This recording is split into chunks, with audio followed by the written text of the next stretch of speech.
We have an obligation to make sure all people are safe. Public safety depends on public trust, as all of us know. But too often that trust is violated. Joining us tonight are the parents of Tyre Nichols. Welcome.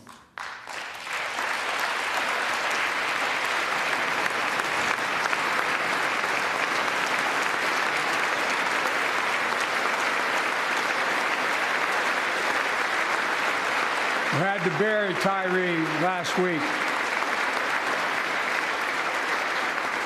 As many of you personally know, there's no words to describe the heartache or grief of losing a child. But imagine if you lost that child at the hands of the law.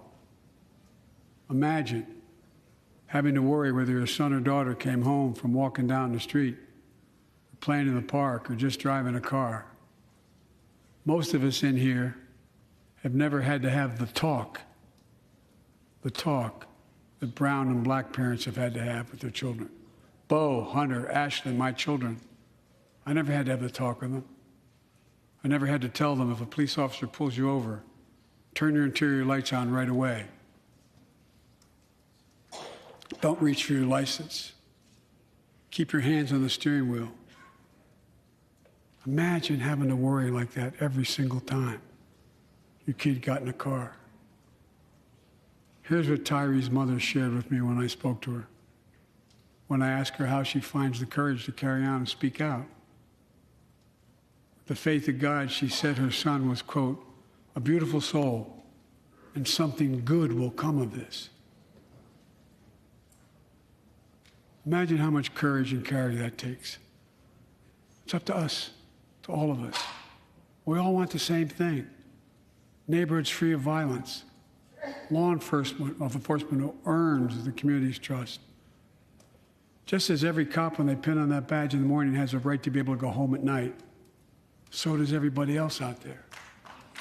Our children have a right to come home safely.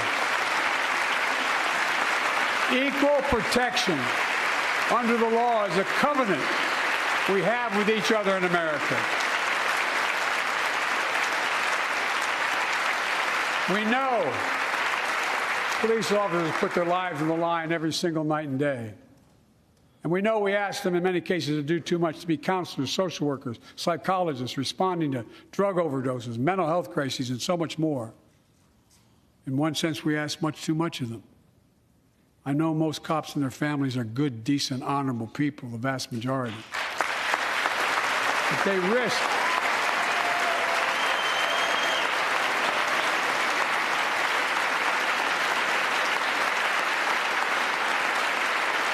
risk their lives every time they put that shield on. But what happened to Tyre in Memphis happens too often. We have to do better. Give law enforcement the real training they need. Hold them to higher standards. Help them succeed in keeping us safe. We also need more first responders and professionals to address the growing mental health, substance abuse challenges. More resources to reduce violent crime and gun crime. More community intervention programs. More investment in housing, education, and job training. All this can help prevent violence in the first place. And when police officers or police departments violate the public trust, they must be held accountable. With the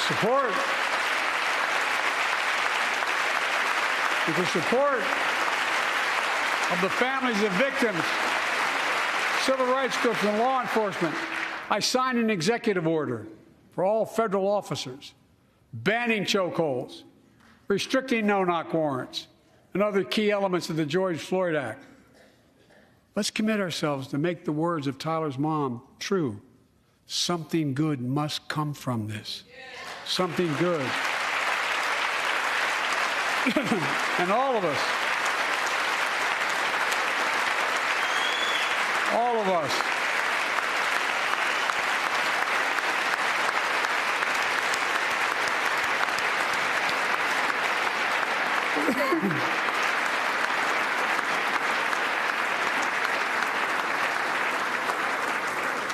Folks, it's difficult, but it's simple. All of us in this chamber, we need to rise to this moment. We can't turn away. Let's do what we know in our hearts that we need to do. Let's come together to finish the job on police reform. Do something. Do something.